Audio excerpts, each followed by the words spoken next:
बच्चों, MA final की class में आपका स्वागत है। काफ़ी दिनों बाद, कोरोना के बाद आज फिर हम एक बार यूट्यूब के थ्रू एक दूसरे से मिल रहे हैं। मैं सुनीता शर्मा आपको सोशियोलॉजी एमए फाइनल का पेपर 10th C पढ़ाऊंगी, जो कि पेपर का नाम है परिवर्तन एवं विकास का समाजशास्त्र। जैसा कि आप जानते हैं बच्चों कि हमारे एमए फाइनल में कुल 5 पेपर हैं, जिनमें से पेपर 10th C जो है वो परिवर्तन और विकास का समाजशास्त्र है। यह पेपर पूर्णांक इसका 100 नंबर का होता है और सारा सिलेबस यदि हम इसका डिस्कस करें, हम देखें तो संपूर्ण सिलेबस को 5 यूनिट में यानी कि 5 भागों में बांटा गया है, जिसके अंदर हम विभिन्न प्रकार से इनको किस प्रकार से सोसाइटी में परिवर्तन होता है, विकास होता है, परिवर्तन के क्या कारण होते हैं, क्यों परिवर्तन आवश्यक है, इन सब बातों को इस पेपर के अंतर्गत देखेंगे। बहुत ही इंटरेस्टिंग पेपर है ये, जो कि हमें एक सोसाइटी के बारे में बहुत अच्छा नॉलेज देता है। बहुत अच्छे से हम देखते हैं कि हमारी सोसाइटी में डेवलपमेंट कैसे हो सकता है और क्या हम चेंजेस ला सकते हैं और किन कारणों के कारण सोसाइटी में हमें चेंज दिखाई देता है।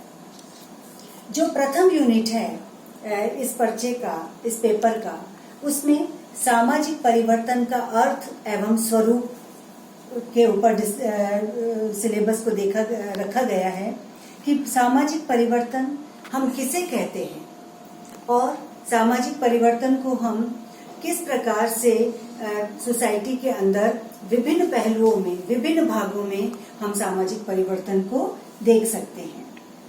इसका स्वरूप क्या रहेगा, स्वरूप क्या होगा समाज में सामाजिक परिवर्तन का, वो हम यूनिट A के अंतर्गत देखेंगे। सामाजिक परिवर्तन के स्वरूप के रूप में यदि हम देखें तो उद्विकास, प्रगति, सामाजिक रूपांतरण, ये सभी हमको इस यूनिट के अंतर्गत इनका अध्ययन करना है। यद्यपि हम पहले भी 3rd ईयर में भी हम उद्विकास, 1st ईयर में भी हम प्रगति, रूपांतरण, इन सब को पढ़ के आए हैं, लेकिन चूंकि ये एमए के स्तर का प्रश्न पत्र है तो हमें इसको बहुत डिटेल में, इसको विस्तार से इसका अध्ययन करना पड़ेगा। सामाजिक परिवर्तन के ऐसे कई सिद्धांत हैं जो कि सामाजिक परिवर्तन को बहुत अच्छे से डिफाइन करते हैं और उसको समझाते हैं कि सामाजिक परिवर्तन किस प्रकार से घटता है और क्यों होता है। अगर यदि हम सामाजिक परिवर्तन के सिद्धांत की बात करें तो इसके प्रमुख जो सिद्धांत हैं उनमें रेखीय सिद्धांत, चक्रीय सिद्धांत, सामाजिक परिवर्तन का उतार चढ़ाव का सिद्धांत, ये तीनों ही सिद्धांत बहुत महत्वपूर्ण हैं, जो कि इस बात की पुष्टि करते हैं कि सामाजिक परिवर्तन कैसे होता है।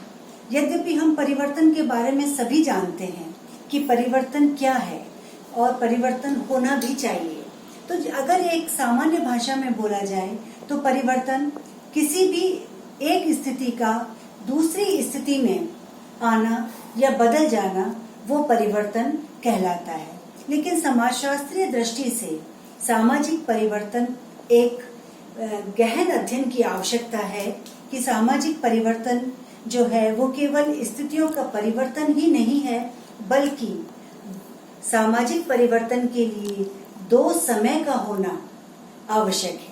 यदि 2 समय का होना और स्थिति में बदलाव का होना, जब ये दोनों चीजें होती हैं तो सामाजिक परिवर्तन घटित होता है। हम कहते हैं कि पहले ये चीज ऐसी थी, ये रिवाज पहले, ये कस्टम ऐसे होते थे और अब ऐसे नहीं है। इसका मतलब ये हुआ कि कस्टम को लेकर 2 समय थे, चाहे वो प्राचीन समय मानो, चाहे आधुनिक समय मानो, या पहले मानो या बाद में मानो, 2 समय निश्चित रूप से हमें दिखाई देते हैं और जो कस्टम में जो बदलाव आया है उसको हम सामाजिक परिवर्तन के रूप में देख सकते हैं। सामाजिक परिवर्तन के लिए कई सारे कारक उत्तरदायी होते हैं कि किन कारणों से सामाजिक परिवर्तन होता है।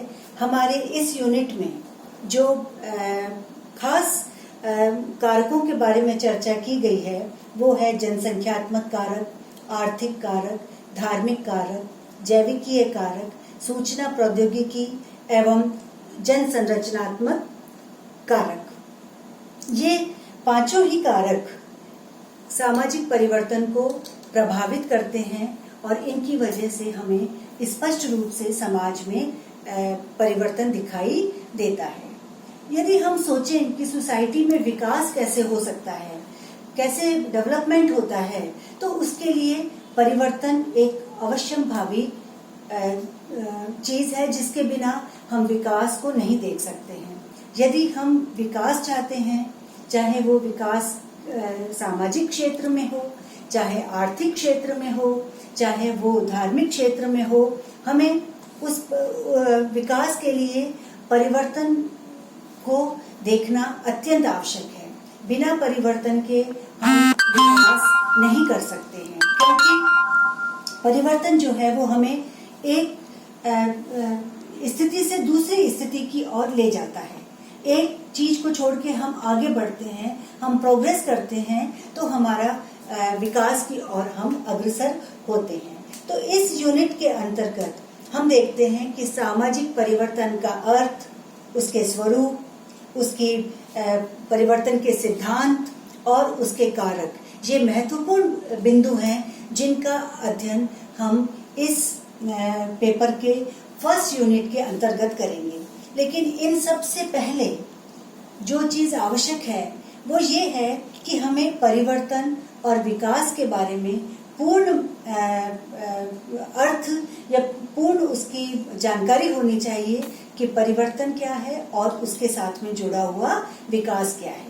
यदि हम इस पे देखें तो जी.आर. मदान की पुस्तक जो है वो बहुत ही अच्छी किताब है, जिन्होंने इस पेपर का बहुत अच्छे से विस्तार से विवरण प्रस्तुत किया है। और उसके अध्ययन करने से हमें पता चलता है कि वास्तव में जो भी हमारा अवधारणात्मक स्पष्टीकरण है वो बिल्कुल क्लियर होता है, वो बिल्कुल स्पष्ट होता है।